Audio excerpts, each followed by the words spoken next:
Nakakatulala, no? Nandito na nga pala tayo ngayon sa shop. Tas meron na tayong deliver pa may Kawayan, Bulacan, tsaka Bustos, Bulacan, no? So ayan, samahan nyo ako sa aking biyahe. Let's go! Alis na ako mga tol. Dahil mo sinasabi. Kaya Ron. Yung install ko Ingat ya tol, thank you. Alright, biyahe na tayo, morning pa lang. Good morning sir. Ano na lang ang ID ko yan? ID lang, saan po ba yung sir? Krypton Street 28. 28. Apo. Bago mag-7 po kanan ka. Apo. Ako yung mabandi ka ng Bagya Crossing, kanan ulit. Okay, thank you. Ano yan? Okay, thank you. Ayun mga katulala, no, wala pang siguro mga 30 minutes na tayo bumiyahe. Tapos nandito na tayo kagad sa Deca Home, may Kawayan, Bulacan. Yan, ito-drop na natin kagad to. Tapos punta tayo ng Bustos. And then puntahan natin si Kuya Denver. Yan, namimiss ko na yan matagal ko nang talagang gusto maita yan. Kasi mula pagkabata ako binibilang kami ng laruan yan. Tapos ngayon karoon ako ng asawa, di namin nakikita. Nandito na siya sa may Bustos, Bulacan. Kaya ngayon may pagkakataon na kung madaanan siya kasi dito yung deliver ko mamaya sa Bustos, Bulacan.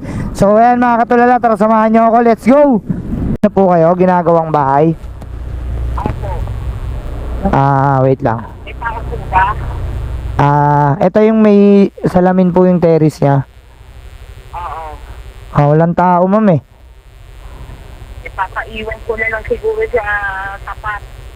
Sa tapat po. May tao dito sa tapat. Sabi mo yung nagpapagawa ng bahay, darating iiwan mo lang yan. Okay po, sige po. Try ko pong kausapin. Okay po. Sige po, sige. Ko dun sa silent ko, di ka? Apo. Sige po, tanongin ko siya kung ano yung number. Sige po, salamat po. Katulala, bali na drop na natin yung sa dito sa may Deca Homes, may Kawayan, no. Susunod na natin agad yung Bustos, tapos iraratrat na natin to para sakto pagpunta natin kay Kuya Denver, tanghalian na, makikikain tayo. Tara samahan nyo mga katulala, let's go! 6 pulat 1846 Parang mo ito, boss. sa likod. Po bahala, okay na yun. Okay na yun, sukli. Thank you sir. Salamat po. So yun mga katulala, na-drop na natin tong Bustos. Tapos pupunta na natin si Kuya Denver. Ayan, makikita na kami. Isang bakbakan na lang ulit, malapit-lapit lang siya rito. Punta na natin, let's go! So yun mga katulala, malapit na tayo sa Tibagan Elementary School. Dito daw sila Ito, Tibagan Elementary School. Yan. Hilid muna tayo para di tayo nakaharang. Hello kuya, good afternoon. Nandito na ako sa Tibagan Elementary School. Ano yung try ko bigay sa ikat? Yung silver. Nandito. Sige kuya. Hindi natin si Kuya Denver dito. Nandito lang yun. Hindi ko lang alam kung saan yung bahay nila dito. First time ko lang din kasi nakarating mga katulala na. Sobrang bait na itong tao na to. Talagang namalita ko inaalagaan kami niyan. Pag bumibisita sa Manila, binibilang kami laruan, sinasama kami sa simbahan. Ngayon malaki na ako, siya na yung pinupuntahan ko. Ayun si Kuya Denver. Ayun lang. Long time na kasi kuya. Namiss kita. Saan ka ba parada? Pasok ko? Kung maliit ako, ikaw yung pumapasyal sa amin, di ba? Ngayon malaki na ako, ikaw naman pinapasyalan ka. Hindi ko napansin Si Empoy? Okay. Makikigulo muna ako sa inyo kay Denver. Minsan lang ako nandito matagal-tagal ka na rin di nabisita ng Manila Buti kahit pa paano nalalakad mo na maayos. Ito yung mga katulalan dito nga pala. Kasama si Kuya Denver. Namiss ko nung bata ako, pinapasyal ako niyan. Tapos ngayon, siya naman pinapasyalan ko. Namiss ko si Kuya Denver. Napakabait niyan. Tapos tingnan nyo. Yan. Bigyan tayo ng tanghalian. Dito na tayo kakain kasabay natin siya. Ayan mga katulala, after nito, hanap na tayo ng pabalik na Manila. Tara samahan nyo ako mamaya. Bye-bye. Okay, ingat ka palagi Salamat. Susunod ulit. Nakakamiss din Tagal din natin dinikit sige. Salamat kaya. Thank you. Sige kuya. Salamat po. So yun mga tulala, tapos na tayo bumisita kay Kuya Denver. Bali pinakain niya tayong tanghalian doon, tapos konting kwentuhan lang ba. So yan, biyahe na tayo. Kuya, thank you. So yun, nandito na tayo, tatanong natin Ay pwede po magtanong, saan po ba yung Jerry's Aquatics dito? Ay, ayun po. Sige po. Salamat po. So, ayan mga tol, dito na pala tayo sa pick up, no? Good afternoon. Lala mo po. Hello po. Sir, magpipick up po papunta ng Malinta. Apo, tama po. Ay, ang laki pala eh. Ikaso po pa. Paano po natin iti-tape? Tumalaki to. Doon, ano? Delikado to. Kasi sakto yan kahit naka-admin na sila. Sobrang laki po eh. Oh, alas doble ng lalamove. Kala ko po, istante na ano, yung i-assemble pa. Ano kaya to? Kayo po ba yung nag-book? Lang din sinasayin. Pag may mo order sa akin. Oo, kaso pansedan na po yan eh. Delikado pa naman, bypass na daanan. Tawagan ka lang po saglit. Ano po ba sabi sa inyo? Nung nag-book? Motor niya binok? Oo. Hindi, sa motor lang din yan. Marami na nag-order sa akin. Kung sa motor lang sinasayin. Oo nga eh. Problema po kasi malaki. Kausapin ka muna yung yung nag-book. Di po kasi makontak talaga eh. Kaya pala di ko makontak. Hello sir. Good afternoon sir. No? Yung sa deliver po sa Malinta. Sir. Opo. Hindi ba, Po. hindi ba abon? Oo nga po sir, ang problema po kasi sobrang laki naman nito, alos 2 box na po ng Lalamove bag yung laki niya. Pero magaan lang naman siya. Ano plano natin? Po. Ano plano natin? Kayo po kung ika-cancel na lang or magdagdag na lang kayo. Kasi sobrang laki nito, di po masasabayan to kung sakali. Dagdag na lang ako. Dagdag na lang. Ano ba dagdag niya pag ano?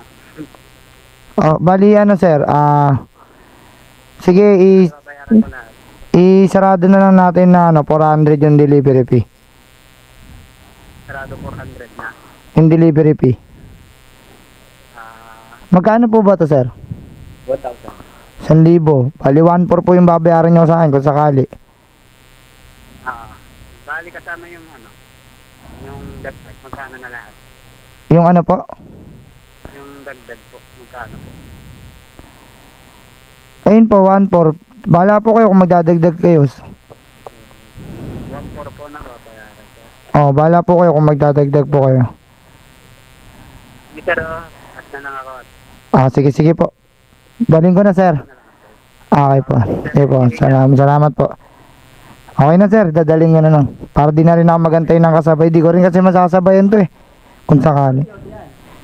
So yun mga tulala, bali kinuha na natin yung item. Ayan, para lang ako nakadala ng mating. Actually, hindi ko naman dapat talaga to kukunin kasi lagpas naman talaga sa Lalamove bag. Pero dahil sa baba ng delivery tapos nakausap naman natin yung pagdi-deliveran pumayag naman siya na magdadagdag siya na mahigit 140 or baka magdagdag pa siya, sabi niya. Sir, salamat sir. Thank you din. Ano po sir, pagka kunwaring may book kayo ng mga ganito, kung hindi po kayo yung magbo-book, sabihin niyo po sa kausap nyong buyer na inote nyo na medyo malaki sa motor, ganun po. O picturean nyo po. Kasi kung nakalagay sa akin under, sa aquarium stand. Tapos yung iba naman sinasabi sa furniture ilagay. Kasi yung Furniture yung pinutay. Apo, So, may dumadating lang din naman dito, furniture na yung, ako nagpabook. Apo, Furniture yung nilalagay ko. Kumbaga, yan, na-expect naman nila kasi nilalagay ko din yung may note. 24 inches length, gano'n. Apo, May naka-description naman. Tapos motor lang din yung... Pagka kasi sir, Pero maraming beses na ako magpa-book. pero kung tutusin talaga, pang sedan to, kaya naman na motor kasi sobrang gaan lang nito. Halos parang, parang kasi timbang lang doon ng parang wala pang 3 kilos to di ba? Sobrang gaan lang, di ba? Malaki lang talaga siya.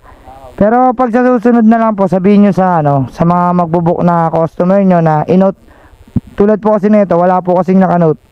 Tapos, kumbaga, syempre, tinatawagan ko kanina si customer yun. Pero okay na, nag-usap naman po kami. Ang kagandahan lang doon is... Doon yung mga nakaraan din, ganun din. Isa rin papaad lang ng 50 pesos, 100 pesos. So, ayun sir, maraming salamat po. Atid ko na po. So, ayun, bali, mga tulala, pag naka-encounter kayo ng ganito, nakadepende pa rin sa inyo kung kukunin nyo o hindi, no? Pero para sa akin, pwede naman tong ipangkuha. Hindi ko nga lang talaga to masasabayan ng booking. Kasi nakita nyo naman kung gaano kalaki. Pero para sa akin, parang nagdala lang naman ako ng mating sa shop, eh, no? Ganun lang siya kalaki. Tas sobrang gaan niya, promise. Talagang kahit isang daliri lang, pag binuhat mong ganun, no?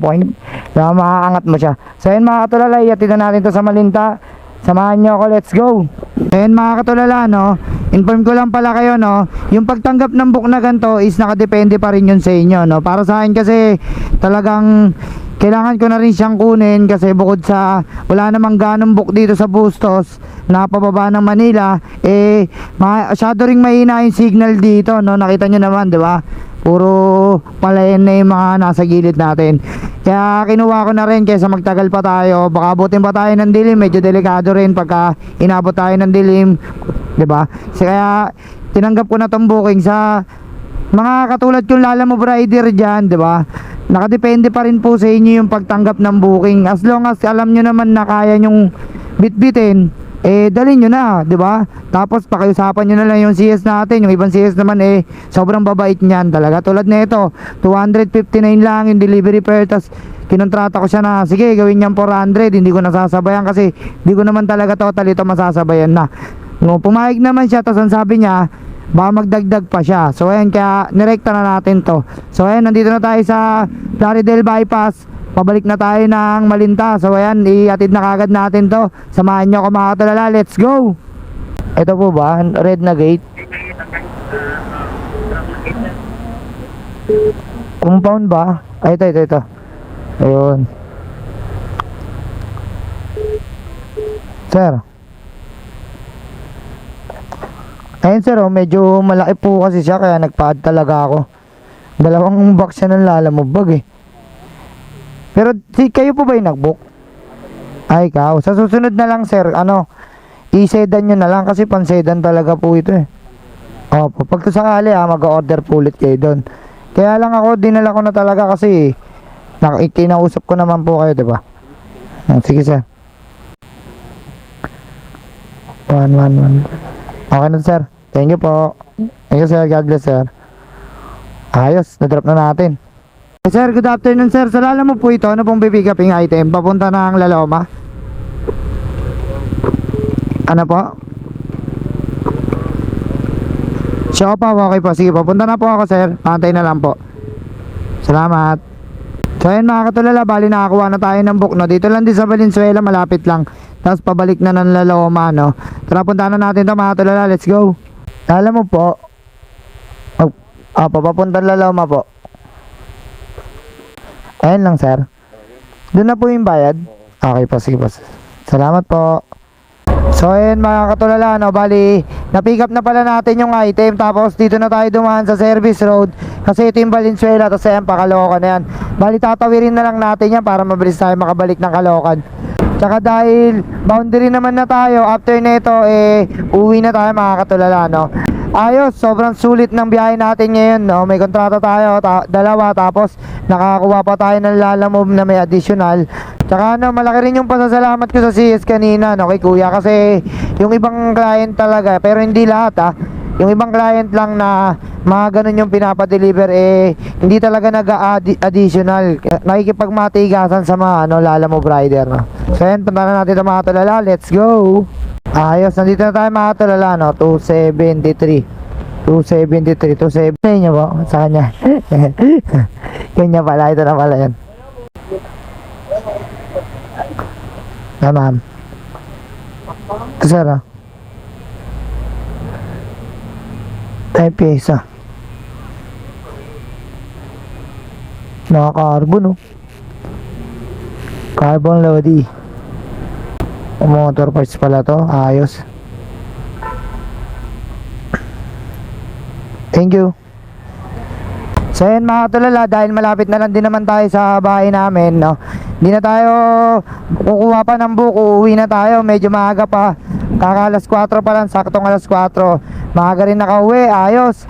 Yun, maraming salamat nga pala kay Kuya Denver sa panangalian na niluto mo para sa akin. Talagang sobrang tagal natin din nakita. Talagang nakakabigla, no? Ngayon, hindi natin expected na makakarating pala ako dyan sa inyo. Maraming salamat din sa mga sumusuporta, sa mga walang sawang sumasama sa akin sa araw-araw kong biyahe, no? Sana marami kayong natutunan sa biyahe ko. Don't forget to like and follow, share my page, Makakatulala. Hanggang dito na lang, bye bye, peace.